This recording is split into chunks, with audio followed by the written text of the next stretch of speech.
Hello everyone, welcome back to Dakshata academy channel. तो environment series में आज का जो हमारा नेक्स्ट टॉपिक है वो है आपका आर्टिफिशियल रेन यानी कि कृत्रिम वर्षा।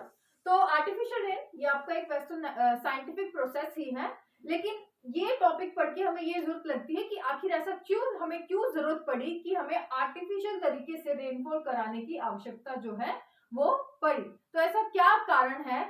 क्योंकि नेचुरल तरीके से आपका प्राकृतिक तौर पर भी बारिश तो होती ही है, फिर आखिर क्या रीजन है कि हमें आर्टिफिशियल तरीके से रेनफॉल जो है कराने की जरूरत पड़ती है। तो उसके 3-4 पहले हम रीजन देख लेते हैं ताकि ये टॉपिक हम और अच्छे से आगे समझ सके।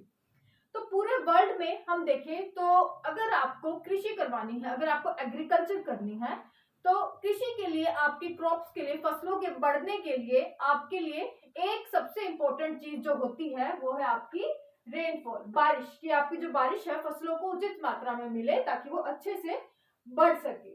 लेकिन मान लीजिए अभी जैसे कि हम देख रहे हैं कि ग्लोबल वार्मिंग है, आपका एनवायरमेंट काफी चेंज हो रहा है, जिसके कारण आपका जो रेनफॉल है उसके पैटर्न में भी काफी चेंजेस आए हैं।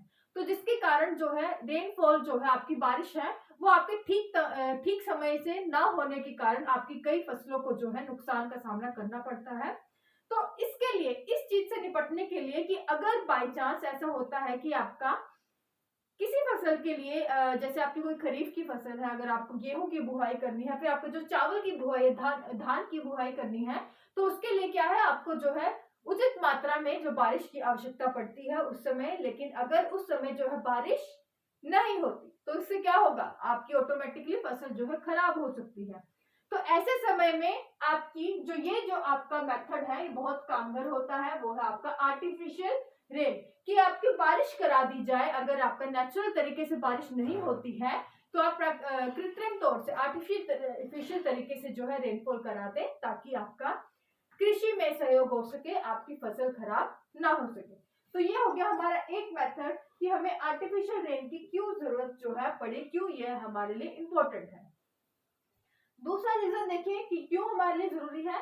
तो दूसरा रीजन है इसका सूखे के लिए, जो आपका ड्राउट है उससे निपटने के लिए। अगर आपको कोई एरिया जैसे महाराष्ट्र जैसा एरिया है, आपका डेक्कन प्लेट्यू है, तो महाराष्ट्र जैसे एरिया में जहां पर आपका हम देखते हैं कि कई ऐसे वहां पर आपकी जगह है जहां हर साल जो है सूखा पड़ता है। तो सूखे से निपटने के लिए, ड्राउट से निपटने के लिए भी जो है आपकी आर्टिफिशियल रेन जो है कराई जाती है।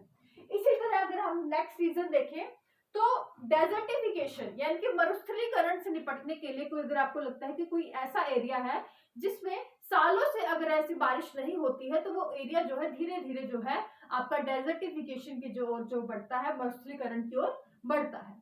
तो ऐसे एरिया में भी जो है हम क्या करें कि हम आर्टिफिशियल तरीके से अगर बारिश करा दे तो इस प्रोसेस को जो है रोका जा सकता है। इसी तरह जो आपका वाटर लेवल है, हमारा वाटर लेवल अगर नीचे गिरता जा रहा है, क्योंकि अगर बारिश नहीं होती है, सूखा किसी क्षेत्र में लंबे समय से बारिश नहीं हुई है, तो आपका जो वाटर लेवल है, आपका जो जल स्तर है, जमीनी जल स्तर, वो भी नीचे चला जाता है। तो उसे सुधारने के लिए भी जो है आपका ये मेथड जो है काफी हेल्प करता है, आर्टिफिशियल रेन या कृत्रिम वर्षा। तो ये थी कि क्यों जरूरत पड़ी हमें आर्टिफिशियल रेन जैसे मेथड की। और ये मेथड जो है काफी आपका पुराना मेथड है, ये 1947 से आपका जो है मेथड ये आपका चल रहा है। तब से जो है कई देशों के द्वारा ये मेथड अपनाया जाता है अपने अपने देशों में, ताकि कोई भी जो हमने जरूरत अभी हमने देखी, 3-4 जरूरत जो हमने देखी, कि अगर किसी देश को लगता है कि हमें बारिश कराने की जरूरत है तो वे आर्टिफिशियल रेन का जो है आपका सहारा ले सकते हैं। अब हम देखते हैं कि आखिर ये जो आर्टिफिशियल रेन है ये आखिर होती क्या है। तो नेचुरल प्रोसेस हमें पता है कि जैसे आपकी ये वाटर बॉडी है, आपका सन है, आपका मान लीजिए ये आपका हो गया सन।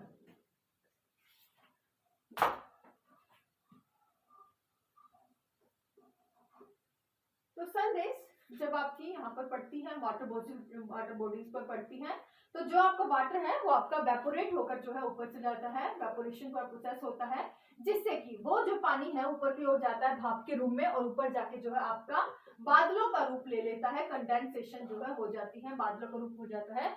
और जब हमें पता है कि जैसे जैसे जो है हम ऊपर की ओर जाते हैं, जमीन से ऊपर की ओर जाने पर, यानी कि 165 मीटर के बाद, प्रत्येक 1 मीटर के बाद क्या होता है, 165 मीटर के बाद आपका जो है टेम्परेचर है 1 डिग्री सेल्सियस जो है आपका कम होता जाता है।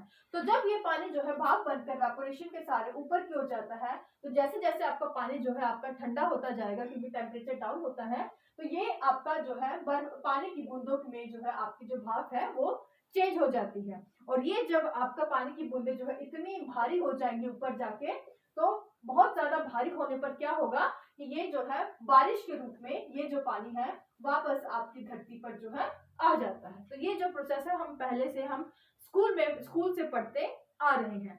अब इसी प्रोसेस के सहारे हम समझेंगे कि आर्टिफिशियल रेन जो है वो कैसे कराई जाती है।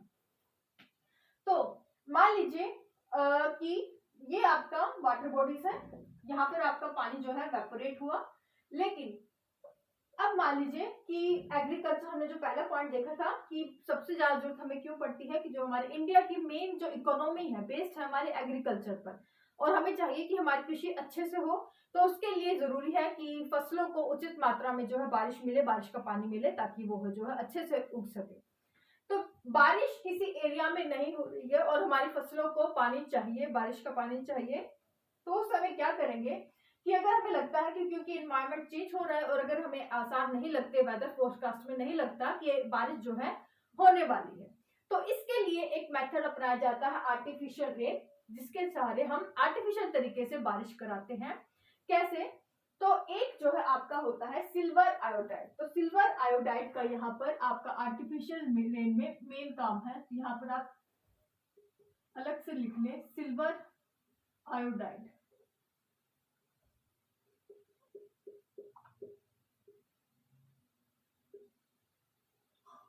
तो सिल्वर आयोडाइड का काम क्या है? तो जब यहाँ पर सन के थ्रू जो आपका वाटर बॉडी से जो पानी है वो वेपोरेट होकर ऊपर जाता है, लेकिन ऊपर जाकर ये पानी जो बादलों के रूप में चेंज हो जाता है, वो बारिश का पानी आकर तभी नीचे जमीन पर आ पाता है जब ये जो बारिश की बूंद है ये बहुत अधिक जो है भारी हो जाए। तो भारी होने पर ये ग्रेविटेशनल फोर्स के अपोजिट जो फोर्स लगाएगा और आपका बारिश के रूप में नीचे आ जाता है। लेकिन अब इन्वायरमेंटल चेंजेस के कारण आपका जो ऐसा होता है कि ये बारिश नहीं हो पा रही है। क्यों नहीं हो पा रही है? क्योंकि ये जो बारिश की बूंदे हैं आपका इतनी भारी नहीं हो पाती, यानी कि जो भाप ऊपर की ओर जा रही है उनमें जो टेम्परेचर है ऊपर की ओर जाने पर उनका इतना कम नहीं होता कि वो जो है इतनी भारी हो जाए कि वो बारिश के रूप में नीचे आ जाए। तो उनका जो टेम्परेचर है उनको उसको कम करने के लिए, ताकि वो बारिश के रूप में नीचे आ जाए, उसके लिए हम सहारा लेते हैं किसका? उसमें हम सहारा लेते हैं सिल्वर आयोडाइड का। तो सिल्वर आयोडाइड का हम क्या करेंगे? सिल्वर आयोडाइड को हम किसी विमान के जरिए हम या फिर किसी गुब्बारे के जरिए या फिर जो मिसाइल या रॉकेट के जरिए क्या करते हैं, ऊपर जाकर जो है एनवायरनमेंट में यहाँ सिल्वर आयोडाइड को जो है छिड़क देते हैं। और सिल्वर आयोडाइड जब इस पानी की जो आपकी पानी की बूंदे हैं इनके साथ मिल जाती है, तो इनका जो टेम्परेचर है ये बहुत अधिक जो है कम कर देती है। और इनका टेम्परेचर बहुत अधिक कम कर देंगे तो यानी कि ये शुष्क बर्फ यानी कि ड्राई आइस में चेंज हो जाएगी, जिनका जो भार है वो काफी बढ़ जाता है। और जिसके कारण क्या है, ये जो बारिश की बूंद है वो भारी होने के कारण नीचे जमीन पर जो है आ जाती है। तो इस तरह से जो है ये आर्टिफिशियल रेन कराई जाती है, किसकी हेल्प से? सिल्वर आयोडाइड की हेल्प से, जो कि जिसे कि बाहर ऊपर बादलों पर छिड़क दिया जाता है, जिससे आपकी जो बूंदे हैं ऊपर जो है वो भारी होकर नीचे बारिश के रूप में आ जाए। तो ये पूरा प्रोसेस है आर्टिफिशियल रेन, जो कि बेस्ड है आपके सिल्वर आयोडाइड पर। तो सिल्वर आयोडाइड पर ये जो आपका बेस्ड है, इसे जो सिल्वर आयोडाइड का जो मोस्ट कॉमन मेथड है इसे कि जो हाइड्रोजन बैलून है उसमें भरकर है उन्हें ऊपर की ओर जाके इसे छिड़का जाता है। और ये मेथड अगर इंडिया में देखें तो फिर 50 के दशक में जो है आपका इंडिया में ये मेथड यूज किया गया था। 60 और 70 के दशक में हम देखें तो अमेरिका में भी ये मेथड यूज किया गया है। इंडिया में देखें तो इंडिया में जो आपका महाराष्ट्र है, यूपी जैसा क्षेत्र है जहाँ पे आपका सूखा पड़ा है, तो सूखे से निपटने के लिए ये जो मेथड है यूज किया गया है। अगर पिछले 2-3 साल पहले कहा जा रहा था कि दिल्ली में क्योंकि पोल्यूशन लेवल आपका काफी बढ़ गया था, PM 2.5 PM 10, उसको कम करने के लिए ताकि जो आपके छोटे छोटे फाइन पार्टिकल्स हैं वो आपकी जमीन पर आ सके, आपका एनवायरमेंट क्लीन हो सके, तो प्लान किया गया था कि दिल्ली में जो है आपका आर्टिफिशियल रेन कराई जाएगी, जिससे कि आपके सारे डस्ट पार्टिकल्स नीचे आ सके। तो कोई कारण हो गया था जिसके कारण ये आर्टिफिशियल रेन नहीं कराई गई थी, वरना आपकी पूरी प्लानिंग हो चुकी थी। कहने का मतलब है कि जब भी आपकी आर्टिफिशियल रेन कराई जाती है तो उसका कोई ना कोई रीजन होता है। रीजन हमने शुरुआत में पढ़ लिए।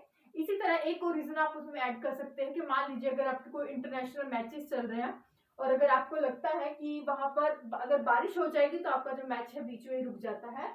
तो अगर आपकी जो बारिश है, मान लीजिए यहाँ पर आपका जो है ये आपका स्टेडियम है जहां पर आपका मैच चल रहा है और लगता है कि हमारे जो मॉनसून वैज्ञानिक उन्होंने पता लगाया कि यहाँ से कोई जो ऐसे है जो है बादल आ रहे हैं जो जिनकी डायरेक्शन इधर की ओर है, और अगर ये बादल यहाँ पर आ गए तो यहाँ पर अगर बारिश हो गई तो हमारा जो इंटरनेशनल मैच है वो रुक सकता है।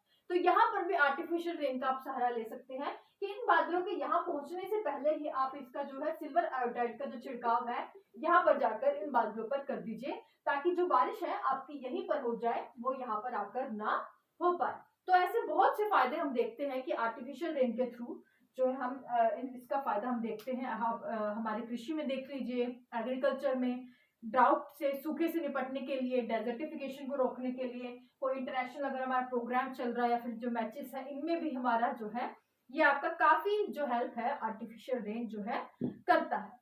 तो आर्टिफिशियल रेन, इसी तरह आपका एक टॉपिक और था एसिड रेन, अम्लीय वर्षा, वो भी हम पहले कवर कर चुके हैं, जिसमें हम देखते हैं कि आपका जो पीएच होता है रेन का वो काफी कम हो जाता है और वो आपका एनवायरमेंटल पोल्यूशन जिसका मेन कारण है, जिसके कारण एसिड रेन होती है। नाइट्रिक एसिड या फिर जो सल्फ्यूरिक एसिड है वो आपका पानी में मिल जाता है, जिसके कारण जो है आपका पीएच है जो रेन का वो काफी कम हो जाता है।